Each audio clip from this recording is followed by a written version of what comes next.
ಪರ್ಸೆಂಟಲ್ಲೂ OBCಗೆ separate ಮತ್ತು ಮೀಸಲಾತಿ ಈಗ ಮೇನು ಏನು 543 ಸೀಟಲ್ಲೇ OBC ಮೀಸಲಾತಿ ಇಲ್ಲ. ಇಡೀ ದೇಶದಲ್ಲಿ OBCಗೆ ವಿಧಾನಸಭೆಯಲ್ಲಿ ಲೋಕಸಭೆಯಲ್ಲಿ ಮೀಸಲಾತಿ ಸದ್ಯಕ್ಕೆ ಇಲ್ಲ. ಈಗ SC/ST ಮೀಸಲಾತಿ ಅದರಲ್ಲಿ ಸಿಗ್ತದೆ. OBC ಮೀಸಲಾತಿ ಕೊಡಬೇಕು ಅನ್ನುವಂಥ ವಿಚಾರದಲ್ಲೇ ಇಷ್ಟು ದಿವಸ ಮುಂದೆ ಹೋಗ್ತಿದೆ. ಅದೇ ಪ್ರಧಾನಮಂತ್ರಿಯವರು ಏನು ಹೇಳಿದರೆ, ಇವತ್ತು ಮೊದಲು ಮಹಿಳಾ ಮೀಸಲಾತಿಯಾಗಿ ಅವ್ರು ಒಳಗಡೆ ಬರಲಿ, ಅವ್ರು ತೀರ್ಮಾನ ಮಾಡಲಿ ಯಾರ್ಯಾರಿಗೆ ಎಷ್ಟೆಷ್ಟು ಕೊಡಬೇಕು. ಆ ತೀರ್ಮಾನವೇ ಮುಂದಿನ ದಿನಗಳಲ್ಲಿ ಆಗ್ತದೆ.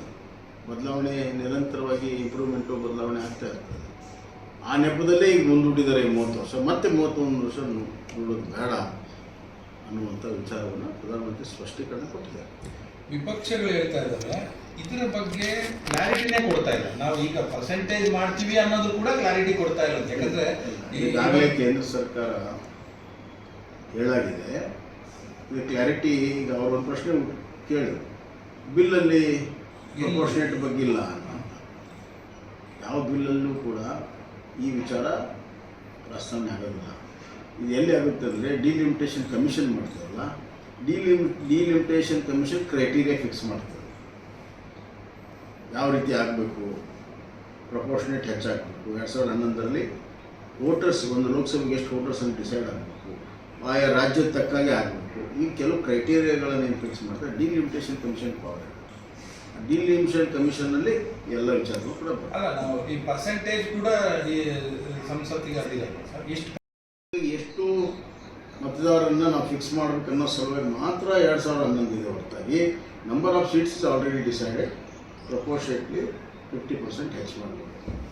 ಹೀಗಾಗಿ ಯಾವುದೇ ರೀತಿ ಗೊಂದಲ ಇಲ್ಲ. ಗೊಂದಲವನ್ನು ವಿಪಕ್ಷ ಕಾಂಗ್ರೆಸ್ನವರು ಮಾಡೋ ಪ್ರಯತ್ನ ಮಾಡ್ತಾ ಇದ್ದಾರೆ. ಯಾವುದೇ ರೀತಿ ಗೊಂದಲ ಇಲ್ಲ. ಅವರು ಒಂದೇ ಒಂದು ಉದ್ದೇಶ, ಮಹಿಳಾ ಮೀಸಲಾತಿಯ ಕ್ರೆಡಿಟು BJPಗೆ ಬರಬಾರ್ದು ಅನ್ನುವಂಥದ್ದು, NDAಗೆ ಬರಬಾರ್ದು. ಅದಕ್ಕೆ ಪ್ರಧಾನಮಂತ್ರಿ ಹೇಳಿದರು, ಇದರ ಕ್ರೆಡಿಟ್ ಪ್ರಶ್ನೆ ಇಲ್ಲ, ನಮ್ಮದು ನಿಯತ್ತು ನಮ್ಮದು ಚೆನ್ನಾಗಿರೋದ್ರಿಂದ ಕ್ರೆಡಿಟ್ ಬೇಕಾದ್ರೆ ನೀವೇ ತಗೊಳ್ಳಿ, ಪಾಸ್ ಮಾಡಿ ಅಂತ ಒಂದು ಮನವಿಯನ್ನು ಕೂಡ ಇವತ್ತು ಪಾರ್ಲಿಮೆಂಟಲ್ಲಿ ಮಾಡಿದ್ದಾರೆ.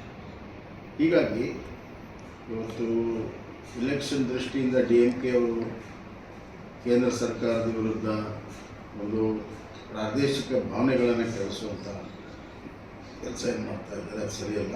ಮತ್ತು ಇನ್ನೊಂದು ಮಾತನ್ನು ಹೇಳ್ತೀನಿ, ಇದು ಒಂದು ಒಳ್ಳೆಯ ಅವಕಾಶ. ಪ್ರಪೋರ್ಷನೇಟ್ ಹೆಚ್ಚಾಗ್ತಾ ಇದೆ.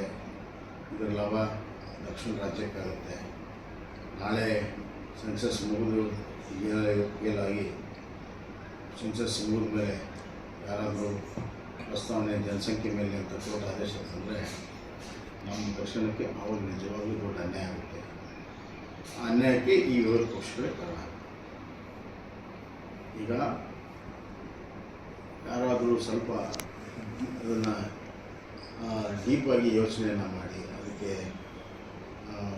ಮುಂದೇನಾಗ್ಬೋದು ಅನ್ನುವಂಥದ್ದನ್ನು ಪರಿಣಾಮವನ್ನು ಗಮನದಲ್ಲಿಟ್ಟುಕೊಂಡು ಈಗಿರುವಂಥ ಅವಕಾಶವನ್ನು ಬಳಕೆ ಮಾಡೋದರಲ್ಲಿ ಬುದ್ಧಿವಂತಿಕೆ ಇದೆ ಅಂತ ಯಾರಾದರೂ ಅಡ್ವೈಸ್ ಮಾಡಬಹುದು. ಸರ್, ಈಗ 3 ಬಿಲ್ಗಳು ಚರ್ಚೆ ಆಗ್ತಾ ಇರೋದು ಅಂದರೆ ಕಾಂಗ್ರೆಸ್ ಆರೋಪ ಮಾಡಿದೆ. ಬರಪ್ಪ ನೀವು ಮತ್ತೆ ಆಮೇಲೆ ನಮ್ಗೆ ಹಿಡಿಬೇಡ ಕಟ್ಟಿ. ಇಲ್ಲ ಇದೆ ಸರ್. ಇದೆ ಎಲ್ಲಿ ಅವನು ಇದ್ದಿದ್ದವನಿಲ್ಲ ಇದೆ ಸರ್. ಬಿಲ್ ಅದ್ರ ಸಲುವಾಗಿ ತಂದಿಲ್ಲ. ಬಿಲ್ಲು ಡಿಲಿಮಿಟೇಷನ್ ಮಾಡೋ ಸಲುವಾಗಿ ತಂದಿಲ್ಲ, ಕಮಿಷನ್ ಮಾಡೋ ಸಲುವಾಗಿ ತಂದಿದೆ. ಕಮಿಷನ್ಗೆ ಎಲ್ಲ ಅಧಿಕಾರ ಇದೆ. ಕಮಿಷನ್ನಲ್ಲಿ ಇದೆಲ್ಲ ಬರ್ತದೆ. ಹಿಂದೆ 2008ರಲ್ಲಿ ಡಿಲಿಮಿಟೇಷನ್ ಆಯಿತು, UPA ಸರ್ಕಾರ ಆಯಿತು. 543 ನಾವು ಫ್ರೀಸ್ ಮಾಡ್ತೀವಿ, 543 ಫ್ರೀಸ್ ಮಾಡ್ತೀವಿ ಅಂದರು. ಅದು ಬಿಲ್ಲಲ್ಲಿತ್ತ? ಬಿಲ್ಲಲ್ಲಿ ಇರಲಿಲ್ಲ. ಅದು ಡಿಲಿಮಿಟೇಷನ್ ಕಮಿಷನಲ್ಲಿ ಡಿಸೈಡ್ ಮಾಡಿದ್ರು, ಫ್ರೀಸ್ ಮಾಡಿದ್ರು. This is the procedure. Sir, ಈಗ 2023ರಲ್ಲಿ ಈ ಬಿಲ್ ಬಂದಿತ್ತು.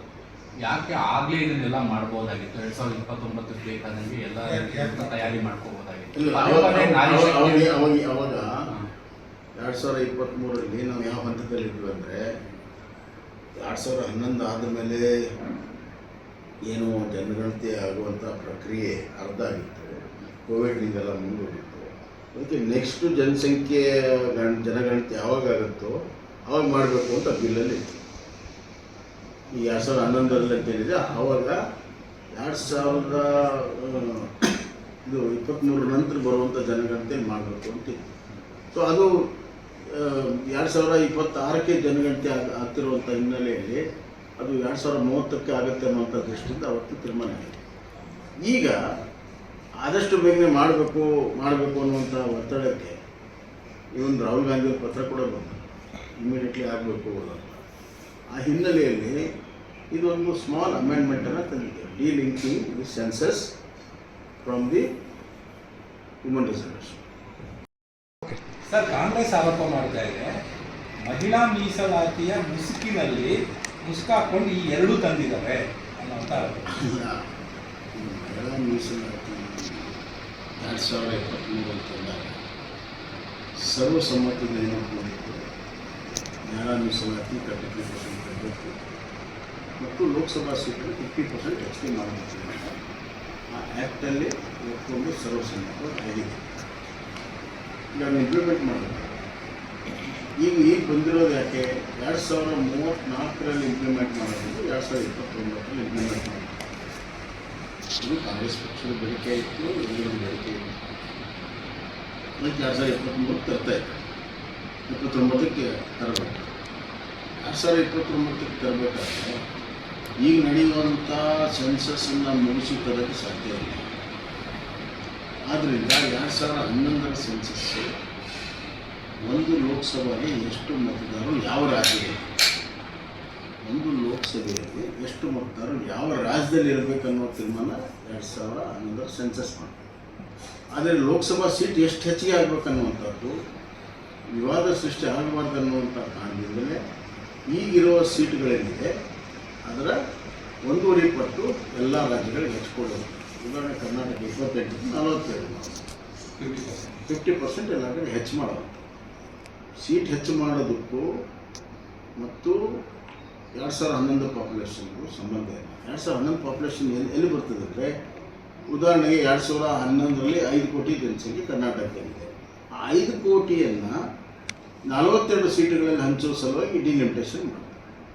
ಅಂದರೆ ವಿರೋಧ ಪಕ್ಷಗಳ ಆರೋಪ ಏನು ಅಂತಂದರೆ ಪೂರ್ತಿಯಾಗಿ ಗೊಂದಲ ಮಾಡಿರುವಂಥದ್ದು. ಈವನ್ನು ಅವರು ಕೋಟ್ ಮಾಡ್ತಾ ಇದ್ದಾರೆ, ಅಸ್ಸಾಂನಲ್ಲಿ ಅದೇ ಥರ ಮಾಡಿದ್ರು ಡಿಲಿಮಿಟೇಷನ್, ಜಮ್ಮು ಕಾಶ್ಮೀರಲ್ಲಿ ಅವ್ರಿಗೆ ಹೇಗೆ ಬೇಕೋ ಮಾಡ್ತಾ ಇದ್ದಾರೆ, ಟ್ರಿಕ್ಸ್ ಎಲ್ಲ ಪ್ಲೇ ಮಾಡ್ತಾ ಇದ್ದಾರೆ. ಮತ್ತೆ ಈವನ್ ಇದರಲ್ಲಿ ಸ್ಟೇಕ್ ಹೋಲ್ಡರ್ಸ್ ಜೊತೆ ಯಾರ ಜೊತೆನೂ ಮಾತಾಡಿದ್ರು. ಹಿಂದೆ ವಾಜಪೇಯಿ ಕಾಲದಲ್ಲಿ ಎಲ್ಲ ಸ್ಟೇಟ್ಸ್ ಜೊತೆ ಎಲ್ಲ ಮಾತುಕತೆ ಮಾಡಿದ್ರು, ಇಂದಿರಾ ಗಾಂಧಿ ಅವ್ರ ಕಾಲದಲ್ಲಿ ಆಗಿತ್ತು. ಈ ಸರಿ ಎಲ್ಲರನ್ನೂ ಕೂಡ ಈವನ್ ವಿಪಕ್ಷಗಳನ್ನು ಕೂಡ ಕೇಂದ್ರದಲ್ಲಿ ಸೈಡ್ ಇಟ್ಟು ಯೂಸ್ ಮಾಡ್ತಾ ಇದ್ದಾರೆ. ಎಲ್ಲ ವಿಪಕ್ಷಗಳನ್ನು 3-4 ಬಾರಿ ಕರೆದು ಬಿಲ್ ಮಾಡೋಕ್ಕಿಂತ ಮುಂಚೆ, ಡ್ರಾಫ್ಟ್ ಮಾಡೋಕ್ಕಿಂತ ಮುಂಚೆ ಎಲ್ಲ ಕಡೆ ಚರ್ಚೆ ಆಗಿದೆ. ಈ ಪಾರ್ಲಿಮೆಂಟ್ ಸ್ಟಾರ್ಟ್ ಆಗಿಂತ ಮುಂಚೆಕ್ಕಿಂತ ಈಗ ಇನ್ನೂ ಕೂಡ ಚರ್ಚೆ ಆಗಿದೆ. ಕಳೆದ ಸೆಷನ್ನಲ್ಲಿ ಆಗಬೇಕನ್ನುವಂಥ ಸಂದರ್ಭದಲ್ಲೂ ಕೂಡ ಚರ್ಚೆ ಆಗಿದೆ, ಎಕ್ಸ್ಪರ್ಟ್ಸ್ ಜೊತೆ ಚರ್ಚೆ ಆಗಿದೆ. It's all in public domain, ಏನು ಕದ್ದು ಮುಚ್ಚಿ ಮಾಡೋಕ್ಕಾಗಲ್ಲ. ಹೀಗಾಗಿ ಅದೆಲ್ಲ ನಿರಾಧಾರ ಆರೋಪ. ನನ್ನ ಪ್ರಕಾರ ಇವತ್ತಿನ ಒಂದು ಸಂದರ್ಭದಲ್ಲಿ ಮುಂದಿನ ಜನಗಣತಿ ಆದಮೇಲೆ ಆಗುವಂಥ ಬೆಳವಣಿಗೆಯ ಒಂದು ಪರಿಣಾಮಗಳನ್ನು ಗಮನದಲ್ಲಿಟ್ಟುಕೊಂಡು this is the best solution ಎಲ್ಲ ರೈತರ ದೃಷ್ಟಿಯಿಂದ ಇದೆ ಮಾಡಬೇಕು.